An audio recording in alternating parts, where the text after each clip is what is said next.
Nature Mantra BP sugar thyroid reversal Nature మంత్రతో సాధ్యం. మన JNT opposite Bharat petrol bunk దగ్గర బస్సు ఎక్కాను. మెయిన్ మాకు ఇచ్చిన బస్సు రాలేదు, ఇంకొక బస్సు ఎక్కించి తీసుకెళ్లారు. మళ్ళీ వై జంక్షన్ వచ్చాక మాకు ఏ నెంబర్ బస్సు ఇచ్చారో ఆ బస్సులోకి మార్చారు సార్. ఆ తర్వాత మామూలుగా బస్సు కంటిన్యూ వెళ్ళింది. రాజమండ్రి దగ్గర పందలపాక బెక్కోల్ మండలం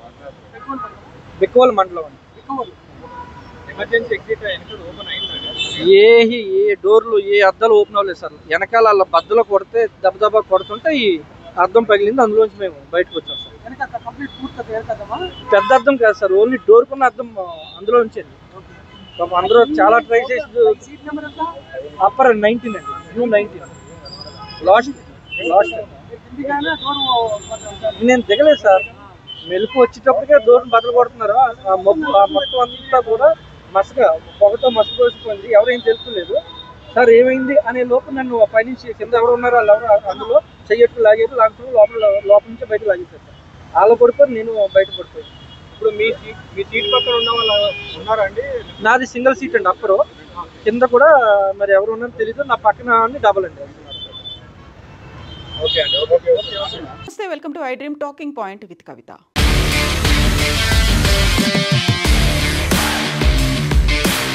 ఒక హృదయ విదారకరమైనటువంటి సంఘటన ఇది. నిర్లక్ష్యానికి పరాకాష్ఠతో జరిగినటువంటి దుర్ఘటన ఇది. ఎస్, అనుకోకుండా జరిగినటువంటి ప్రమాదం ఏం కాదు.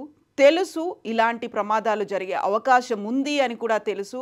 అందులోనూ వరుసగా వయలేషన్లు, చలాన్లు, దాదాపుగా 25,000 రూపాయల వయలేషన్ ఫైన్స్ ఉన్నప్పటికీ కూడా ఆ బస్ తిరగడానికి కారకులు ఎవరు? అటు ట్రావెల్స్ యాజమాన్యమా, లేకుంటే ఓవరాల్గా నిఘా అనేది లేదా? అక్కడ ఉన్నటువంటి సేఫ్టీ సెక్యూరిటీ మెజర్స్ని మానిటర్ చేసే వాళ్ళు ఎవరు? బోల్డ్ అన్ని క్వశ్చన్స్ ఈ బస్ ప్రమాదానికి సంబంధించి వినిపిస్తున్నాయి. తగలబడిపోయినటువంటి ఈ బస్ కర్నూలు జిల్లా చిన్నటేకూరు దగ్గర జరిగింది. 1 కాదు 2 కాదు, దాదాపుగా 22 మంది చనిపోవడానికి, సజీవ దహనం అవడానికి కారణమైంది ఈ వోల్వో బస్. హైదరాబాద్కు చెందినటువంటి కావేరీ ట్రావెల్స్కు చెందినటువంటి బస్ హైదరాబాద్ నుంచి బెంగళూరుకు వెళ్తుండగా తెల్లవారుజామున 3:30 గంటలకు జరిగినటువంటి అగ్ని ప్రమాదంలో సజీవ దహనం అయ్యారు 22 మంది. 11 మంది క్షతగాత్రులుగా వివిధ హాస్పిటల్స్లో జాయిన్ అయ్యారు. మిగతా 9 మంది ఆచూకీ ఇప్పటికీ తెలియట్లేదు. ప్రమాద తీవ్రత ఎంతగా ఉందో అర్థం చేసుకోవచ్చు. ఇప్పుడు ప్రస్తుతానికి ఒక శిథిలంగా మిగిలిపోయినటువంటి బస్ని చూస్తే అర్థమవుతుంది. కంప్లీట్గా బస్ బాడీ అంతా తగలపడిపోయింది. ఈ తీవ్రతను చూస్తేనే అర్థమవుతోంది ఎంత తీవ్ర స్థాయిలో అగ్ని ప్రమాదం జరిగింది అనేది. దీనికి సంబంధించినటువంటి వివరాలను అయితే అక్కడ ఉన్నటువంటి పోలీసు వెల్లడించారు. హైదరాబాద్ నుంచి బెంగళూరుకి బయలుదేరినటువంటి ఈ కావేరీ ట్రావెల్స్కి చెందినటువంటి వోల్వో బస్ 3:30 గంటలకి కర్నూలు జిల్లా చిన్నటేకూరు దగ్గరికి చేరుకుంది. నేషనల్ హైవే నెంబర్ 44 దగ్గర ఈ ప్రమాదం జరిగింది. ఈ ప్రమాదానికి కారణాన్ని అంచనా వేస్తున్నటువంటి పోలీసులు చెప్తున్న దాన్ని బట్టి అయితే ఈ బస్ వెళ్తున్న క్రమంలో ఒక 2 వీలర్ని ఢీకొట్టింది. 2 వీలర్ని ఢీకొట్టిన సమయంలో ఆ 2 వీలర్ కాస్త బస్ బాడీ కిందికి చేరుకుంది.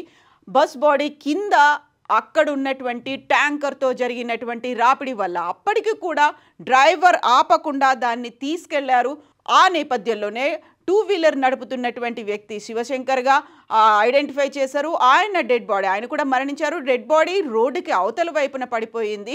ఇది కొన్ని మీటర్లు ఇలా ప్రయాణం చేసిన తర్వాత రాపిడికి కనీసం డ్రైవర్ కూడా అప్పటికి బస్సుని ఆపకపోవడంతో మంటలు చెలరేగాయి. అయితే ఆ మంటల్ని గమనించినటువంటి డ్రైవర్ అది చిన్న ప్రమాదమే అనుకొని అక్కడున్నటువంటి ఫైర్ బబుల్స్తో వాటిని ఆపే ప్రయత్నం చేసినప్పటికీ కూడా అది కంప్లీట్గా ఏసీ వెహికల్ కావడం, అందులోనూ క్లోజ్డ్గా ఉండడంతో మంటలు మెల్లిమెల్లిగా వ్యాప్తి చెందాయి. డ్రైవర్తో పాటుగా డ్రైవర్కి సహాయకుడుగా ఉన్నటువంటి వ్యక్తి, అలాగే 11 మంది మాత్రం అక్కడ అద్దాలని, ఎమర్జెన్సీ డోర్స్ని పగలగొట్టుకొని బయటికి వచ్చారు, క్షతగాత్రులయ్యారు. అయితే నిన్న రాత్రి వర్షం కూడా కురిసింది. అటువైపు నుంచి ఆపోజిట్ డైరెక్షన్ నుంచి వెళ్తున్నటువంటి కొంతమంది కార్ డ్రైవర్లు ఈ విషయాన్ని గమనించి ఇమ్మీడియట్గా ఆపుకొని కిందికి దూకినటువంటి 11 మందిలో 6గురిని ఇమ్మీడియట్గా హాస్పిటల్స్కి తరలించారు, దగ్గరున్నటువంటి హాస్పిటల్స్ని. కొంతమంది అయితే ఫోటోలు తీసుకుంటూ ఉన్నారు, వీడియోలు తీసుకుంటూ ఉన్నారు తప్ప సకాలంలో స్పందించలేదు అనేటువంటి మాటని ఇంకొక వ్యక్తి కూడా సోషల్ మీడియాలో షేర్ చేసుకున్నారు. అక్కడ ఉన్నటువంటి ఇంత హృదయ విదారకంగా ఉన్నటువంటి విజువల్స్ని, తగలబడిపోతున్నటువంటి బస్తో పాటుగా దగ్ధమవుతున్నటువంటి వ్యక్తులు, మనుషుల బాడీస్ని కూడా చూసిన తర్వాత కూడా కొంతమంది వీడియోలు తీసుకున్నారు తప్ప ముందుకొచ్చి హెల్ప్ చేయలేదు అనేటువంటి మాట హృదయం ఉన్న ప్రతి ఒక్కరిని చెలింపచేస్తోంది. ఆ సమయంలోనే ఒకవేళ రెస్పాండ్ అయి ఉంటే మనం చూడొచ్చు, అక్కడ ఉన్నటువంటి కొంతమంది వ్యక్తులు ఏం చేయాలో అర్థం కాని పరిస్థితుల్లో అప్పటికప్పుడు హాస్పిటల్స్కి ఫోన్ చేశారు, అంబులెన్స్కి, ఫైర్ టెండర్స్కి, అక్కడ ఉన్నటువంటి పోలీసులకి ఫోన్ చేశారు. వాళ్ళు స్పందించి వచ్చేసరికి జరగాల్సిందంతా జరిగిపోయింది. ఒక ఘోరాన్ని కళ్ళ ముందు ఎలా జరుగుతుందో ఏమీ చేయలేని నిస్సహాయ పరిస్థితుల్లో ఉన్నటువంటి వ్యక్తుల్ని మనం చూస్తున్నాం. 22 మంది మరణించారు. అందులో ఒక ఫ్యామిలీయే మరణించినట్టుగా, నెల్లూరుకి చెందినటువంటి వాళ్ళు మరణించినట్టుగా తెలుస్తోంది. యాక్చువల్గా ఈ బస్కి సంబంధించి అది ఎక్కడ రిజిస్టర్ అయ్యింది, దాని మీద ఎన్ని చలాన్లు ఉన్నాయి అనేది మెల్లిమెల్లిగా ఇప్పుడైతే బయటకు వస్తోంది. సో ఈ బస్ DD01N9490 అంటే ఇది డామన్ అండ్ డయ్యూలో రిజిస్టర్ అయినటువంటి బస్ ఇది.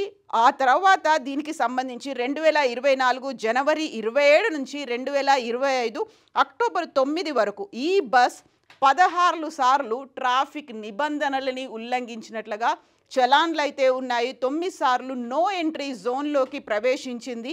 హై స్పీడ్, డేంజరస్ డ్రైవింగ్ ఉల్లంఘనలపైన కూడా వీటికి చలాన్లు అనేవి ఉన్నాయి. మొత్తంగా 16 చలాన్లు, 23,120 రూపాయల ఫైన్లు ఈ బస్ మీద పెండింగ్లో ఉన్నాయి. సో కావేరీ ట్రావెల్స్కి చెందినటువంటి ఈ బస్ డీడీ అంటే డామన్ అండ్ డయ్యూకి చెందినటువంటి కేంద్రపాలిత ప్రాంతం నుంచి రిజిస్టర్ అయింది, ఇల్లీగల్గా నడుస్తోంది అనేటువంటి సమాచారం అయితే ఉంది.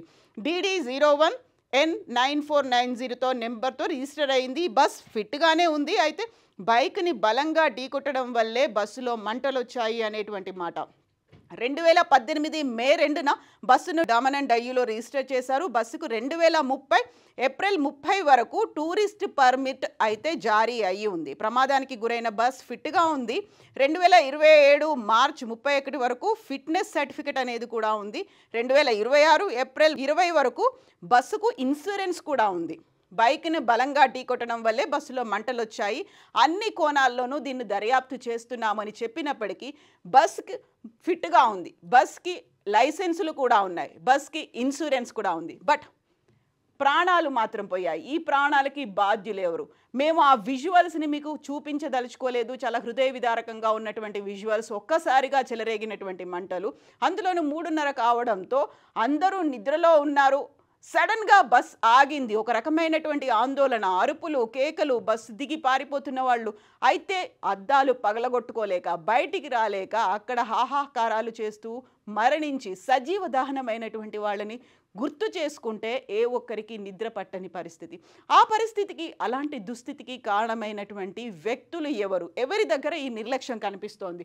ఒకసారి మనం ఈ ఫ్యామిలీకి సంబంధించి, నెల్లూరుకి చెందినటువంటి ఒక ఫ్యామిలీయే చనిపోయినటువంటి పరిస్థితి అయితే కనిపిస్తోంది. ఇక్కడ నెల్లూరు జిల్లాకి చెందినటువంటి కపుల్ ఉన్నారు. వాళ్ళిద్దరు పిల్లలు కూడా గొల్లవారిపల్లికి చెందినటువంటి గొల్ల రమేష్ 35 సంవత్సరాలు, అనూషకి 30 ఏళ్ళు. ఆ తర్వాత ఇద్దరు పిల్లలు మన్విత అండ్ మనీష్. ఈ నలుగురు మరణించారు. యాక్చువల్గా వాళ్ళు బెంగళూరులో సెటిల్ అయ్యారు. హైదరాబాద్లో ఒక శుభకార్యానికి హాజరయ్యి వెళ్తున్నారు. మళ్ళీ తిరిగి బెంగళూరుకి వెళ్తున్నటువంటి క్రమంలోనే వారు మరణించినటువంటి సంఘటన ఇది.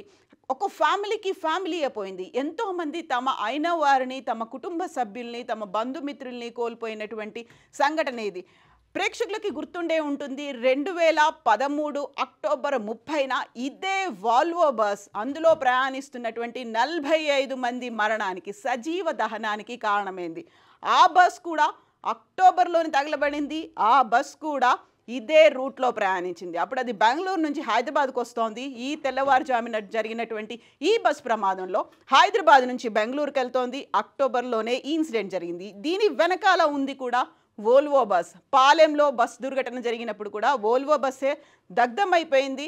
ఈ నిన్న జరిగినటువంటి, ఈ తెల్లవారుజామున జరిగినటువంటి ఇన్సిడెంట్లో కూడా వోల్వో బస్సే ఉంది. అసలు వోల్వో బస్ మన రోడ్లకి సరిపోదు అనేటువంటి ఒక టెక్నికల్గా ప్రాబ్లమ్స్ ఉన్నాయి. ఆ హైట్ కావచ్చు, లేకపోతే ఆ బాడీ అనేది మన బస్ రూట్లకి మనకు రోడ్డుకి సరిపోదు అనేటువంటి వాదనలు కూడా వినిపించాయి. అయితే అప్పుడు వోల్వో మాత్రం దాన్ని యాక్సెప్ట్ చేయలేదు. టెక్నికల్గా ఉన్నటువంటి ఇష్యూ కావచ్చు, ఒక కేసు టేకప్ చేసినప్పటికీ అది కూడా కాస్త సైడ్ లైన్ అయిపోయింది. బట్ సెకండ్ వోల్వో బస్ కూడా మళ్ళీ తగలబడ్డాం, అది కూడా అదే రూట్లో తగలబడ్డాం. ఎట్ ద సేమ్ టైం నిర్లక్ష్యం అనేది, ప్రైవేట్ ట్రావెల్స్కి చెందినటువంటి బస్సుల నిర్లక్ష్యం అనేది కూడా మళ్ళీ కనిపిస్తోంది. సో ప్రధానమంత్రితో పాటుగా రాష్ట్రపతి అయితే దిగ్భ్రాంతి వ్యక్తం చేశారు. మరణించిన కుటుంబాలకి ఒక్కొక్కరికి మరణించిన వారికి 2 లక్షల చొప్పున ఎక్స్గ్రేషియా, గాయపడిన వారికి 50,000 చొప్పున నష్టపరిహారాన్ని అనౌన్స్ చేశారు. మెరుగైన వైద్య చికిత్సలు అందించాలని అంతా ప్రభుత్వమే భరిస్తుంది అన్నట్టుగా ప్రధానమంత్రి, రాష్ట్రపతి, ముఖ్యమంత్రుల దగ్గర నుంచి వస్తున్నటువంటి సందేశాలు అయితే కనిపిస్తున్నాయి. బట్ జరగాల్సింది ఎక్కడుంది, లోపం ఎక్కడ జరుగుతోంది? రవాణా శాఖ నిర్లక్ష్యం ఉందా, లేకపోతే ఇలాంటి ఇల్లీగల్గా ఒక దందా నిర్వహిస్తున్నటువంటి ట్రావెల్స్కి సంబంధించి జరగాల్సినటువంటి మార్పు ఎప్పుడు జరుగుతోంది? వరుస ప్రమాదాలు అయితే జరుగుతున్నాయి, ప్రాణాలు కోల్పోతున్నారు, సజీవ దహనం అవుతున్నటువంటి సంఘటనలు, కుటుంబాలే మాయమైపోతున్నప్పుడు ఎవరు జాగ్రత్తలు తీసుకోవాల్సినటువంటి అవసరం ఉంది? మానిటరింగ్ ఎక్కడ జరుగుతోంది? అసలు వోల్వో బస్ దీనికి సంబంధించి ఇంకా ఇప్పటిదాకా ఎందుకని రెస్పాండ్ అవ్వలేదు? మొత్తంగా అయితే 40 మందికి పైగా అందులో ఉన్నారు, సిబ్బందితో సహా అని చెప్పినప్పటికీ కూడా రికార్డ్స్ అయితే లేవు. సో ఈరోజు ఈ సంఘటన జరిగిన తర్వాత కూకట్పల్లిలో ఉన్నటువంటి కావేరీ ట్రావెల్స్ అయితే అక్కడ తమ ఆఫీసును మూసేసింది. బంధుమిత్రుల్లో ఆందోళనలు ఉన్నాయి. దాంతోపాటుగా అక్కడ ఎమర్జెన్సీ కాంటాక్ట్ నెంబర్స్ను కూడా పెట్టారు. బంధుమిత్రులు, ఆ తర్వాత అక్కడ ఉన్నటువంటి ఫ్యామిలీ మెంబర్స్ సమాచారాన్ని తీసుకోవడానికి. బట్ ఇప్పటికైతే ఒక విజిలెన్స్ అనేది అయితే అక్కడ టీం చేరుకుంది, ఫోరెన్సిక్ టీం అయితే చేరుకుంది. యాక్చువల్గా ప్రమాదం జరగడానికి ఏది కారణమై ఉంటుంది, ఎందువల్ల ఇంత పెద్ద ఎత్తున మంటలు చెలరేగాయి అనే దాని గురించి అయితే చర్యలు తీసుకోవాల్సినటువంటి అవసరం ఉంది. సో చూస్తుంటేనే అర్థమైపోతుంది ఈ ప్రమాదం అంతా 2-3 నిమిషాల్లోనే జరిగిపోయిందని. ఒకేసారి చెలరేగినటువంటి మంటలు బస్ అంతా వ్యాప్తి చెందాయి.